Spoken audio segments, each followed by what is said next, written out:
आइए शुरुआत करते हैं हमारे खास बुलेटिन न्यूज बुलेटिन के। रुख करेंगे पहली खबर की ओर। 69वें स्वतंत्रता दिवस पर प्रधानमंत्री नरेंद्र मोदी की तरफ से वन रैंक वन पेंशन की घोषणा किए जाने की उम्मीद लगाए बैठे पूर्व सैनिकों को निराशा हाथ लगी है। लाल किले की प्राचीर से पीएम द्वारा वन रैंक वन पेंशन का ऐलान न किए जाने से पूर्व सैनिक नाराज हो गए हैं। पूर्व सैनिकों का कहना है कि अब वे इस योजना को लागू करवाने के लिए अपना आंदोलन तेज करेंगे। साथ ही उन्होंने कहा कि वे किसी भी सरकारी समारोह का बहिष्कार करेंगे। ये हमारा हक था, हमारे साथ बेइंसाफी हुई। 17 महीने हो चुके। आज अगर प्रधानमंत्री जी ये कह रहे हैं कि हम वायदा करते हैं, कॉन्सेप्ट हो गया। ये तो 17 महीने पहले हुआ था। आज क्या है जो सरकार को रोक रही है? हमारी बयान से जो हम सोच रहे हैं, हमारी विश्लेषण से ब्यूरोक्रेसी नहीं चाहती ये फौजियों को दिया जाए और पॉलिटिकल सिस्टम उसको एक्सेप्ट कर रहा है, नहीं तो पहले अनाउंस हो जाता। लेकिन सर रेवाड़ी की रैली में उन्होंने कहा था हम वन रैंक वन पेंशन। उसको छोड़ दो। रेवाड़ी की रैली हम बिल्कुल जो बोला था उसके बिल्कुल विपरीत प्रधानमंत्री एक्शन कर रहे हैं। आप लोगों का जो सपना देखा था कहीं ना कहीं कोई सपना अपना नहीं, हमारा हक है। फौजी सपना नहीं देखता। हम अरे सुनो एक मिनट, हम मांगते नहीं हैं, हम भिखारी नहीं हैं, हम देश के सिपाही हैं। ये हमारा हक है, वो सरकार को इमीडिएटली देना। हमारा दिल टूट गया, हमें बहुत उम्मीद थी, हमने उनके लिए बहुत मेहनत की है। एक्स सर्विसमैन ने हमें बहुत उम्मीदें थी इनसे। आज भी लास्ट मोमेंट तक हमने सोचा था ये कुछ बोलेंगे, इनमें कोई दम होगा, लेकिन दोस्तों झूठ के अलावा इनके पास कुछ नहीं है। जादूगरी 1 साल में खत्म। आगे अभी तो हम इन पर भरोसा नहीं कर सकते। हम देश के लिए खून बहाते हैं, हम देश के लिए सब कुछ करते हैं।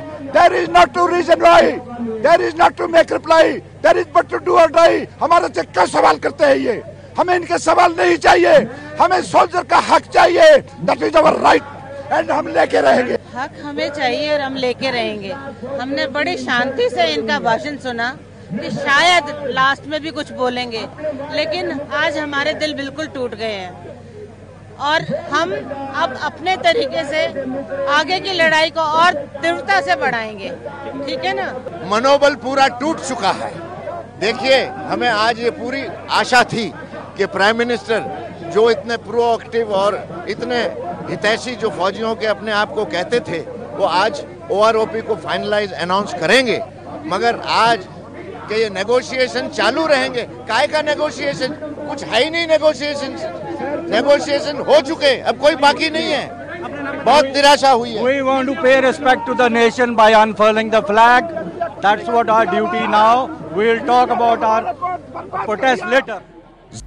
ट्विटर ने अपने 300 करोड़ से भी अधिक उपयोगकर्ताओं के लिए संदेश भेजने की 140 अक्षरों की सीमा को समाप्त कर दिया है। ये घोषणा भारतीय मूल के ट्विटर अधिकारी ने की है। आधिकारिक ट्विटर ब्लॉग के एक पोस्ट में भारतीय ट्विटर प्रबंधक सचिन अग्रवाल ने लिखा है कि अगर आपने अपना संदेश देखा है तो गौर भी किया होगा कि संदेश भेजने की 140 अक्षरों की सीमा समाप्त हो गई है और आप अपना लंबा संदेश भी किसी को भेज सकते हैं। एक लड़की के ससुराल वालों को दहेज के लिए उकसाने के इल्जामों से घिरी राधे मां कांदेवाली पुलिस के स्टेशन के लिए रवाना हुई तो नजारा कुछ ऐसा था कि दरवाजे पर राधे मां के नाम की लाल पट्टी बांध भक्त आगे आगे और हाथ में त्रिशूल थामे सजी धजी राधे मां पीछे पीछे चल रही थी। पुलिस ने राधे मां से उन पर लगे इल्जामों से जुड़े सवाल किए। लड़की ने न सिर्फ राधे मां पर दहेज के लिए उसके ससुराल वालों को भड़काकर अपना घर उजाड़ देने की बात कही थी, बल्कि ये भी बताया कि किस तरह राधे मां ने उसकी शादी में हेलीकॉप्टर और फिर महंगी कार से मंडप तक पहुंचने की हाई फाई डिमांड भी रखवाई थी।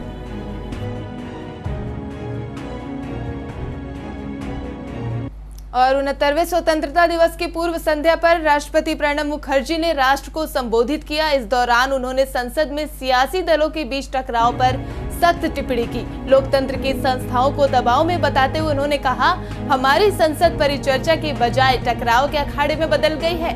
इस पर राजनीतिज्ञों को सोचना चाहिए। उन्होंने कहा, हमारे देश की उन्नति का आकलन हमारे मूल्यों की ताकत से होगा।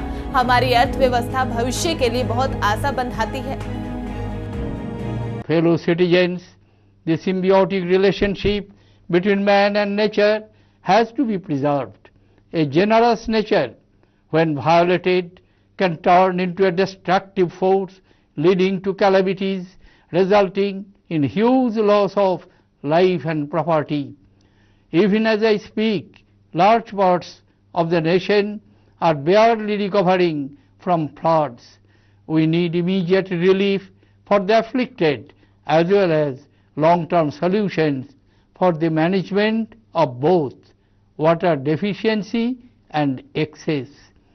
Fellow citizens, a nation which forgets the idealism of its past loses something vital from its future. Our educational institutions multiply as the aspirations of generations continue to exceed supply. But what has happened to quality from base to apex? We recall the Guru Shishya Parampara with a legitimate pride. Why then have we abandoned the care, devotion and commitment that is at the heart of this relationship? A guru, much like the soft and skillful hands of a potter, molds the destiny of Shishya. The student, with devotion and humility, acknowledges the debt of the teacher. Society respects and recognizes the merit and scholarship of the teacher. Is that happening in our education system today? Students, teachers and authorities must pause and introspect.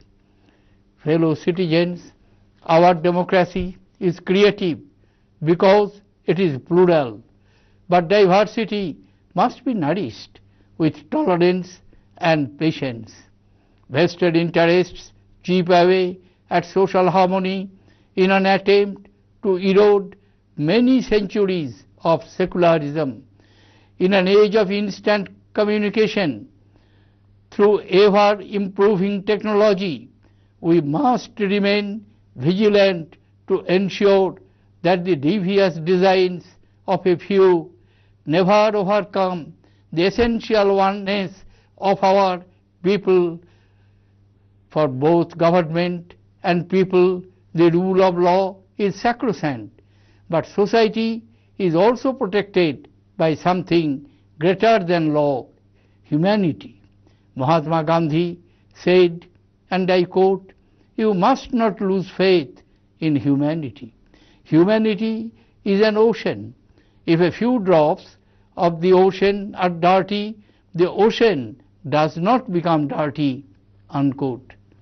Friends, peace, friendship and cooperation bind nations and peoples together. Recognizing the shared destiny of the Indian subcontinent, we must strengthen connectivity, expand institutional capacity and enhance mutual trust to further regional cooperation. As we make progress in advancing our interests globally, India is also engaged in proactively promoting goodwill and prosperity in our immediate neighborhood. स्वतंत्रता दिवस से एक दिन पहले महंगाई से राहत देते हुए पेट्रोलियम कंपनी ने पेट्रोल और डीजल की कीमतों में कमी की है, जहां पेट्रोल 1.27 रुपए तो डीजल 1.17 रुपए प्रति लीटर सस्ता हो गया है। नई दरें गुरुवार रात 12 बजे से लागू हो गई हैं। पिछले दिनों में इंटरनेशनल मार्केट में क्रूड की कीमतों में कमी को देखते हुए पेट्रोलियम कंपनियों ने दूसरी बार कीमतों में कमी की है।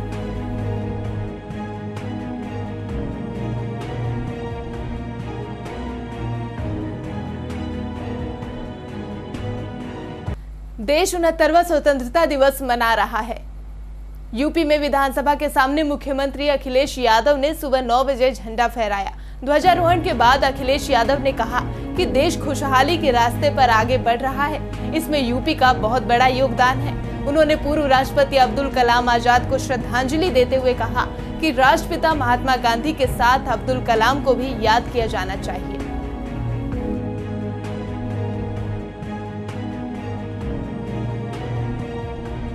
और प्रति माह आने वाले थोक कीमत सूचकांक के आंकड़ों के मुताबिक जुलाई में वार्षिक महंगाई दर पिछले साल की जुलाई के मुकाबले लगभग 4% रही। वहीं पिछले महीने महंगाई की दर 2% रही, जबकि पिछले साल जून में ये लगभग 5% थी। जानकारी के मुताबिक अब बैंकों के ऊपर ब्याज दरों में कटौती करने का दबाव बढ़ जाएगा।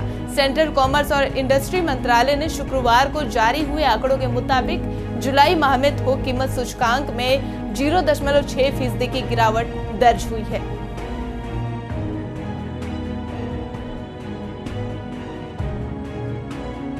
स्वतंत्रता दिवस से पहले देश भर में चाक चौबंद सुरक्षा व्यवस्था के बीच पंजाब में आतंकी हमले की आशंका के मद्देनजर हाई अलर्ट जारी कर दिया गया है। फिरोजपुर पुलिस और बीएसएफ ने हुसैनीवाला और हरीके के बीच सुरक्षा और बढ़ा दी है। पुलिस ने सीमा के आसपास के इलाके में रहने वाले लोगों को भी अलर्ट जारी कर दिया है।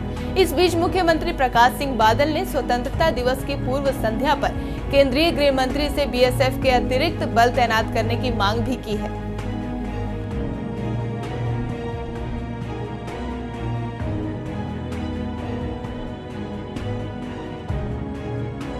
और न्यूज़ बुलेटिन में मेरे साथ केवल इतना ही। मुझे दीजिए इजाजत। नमस्कार।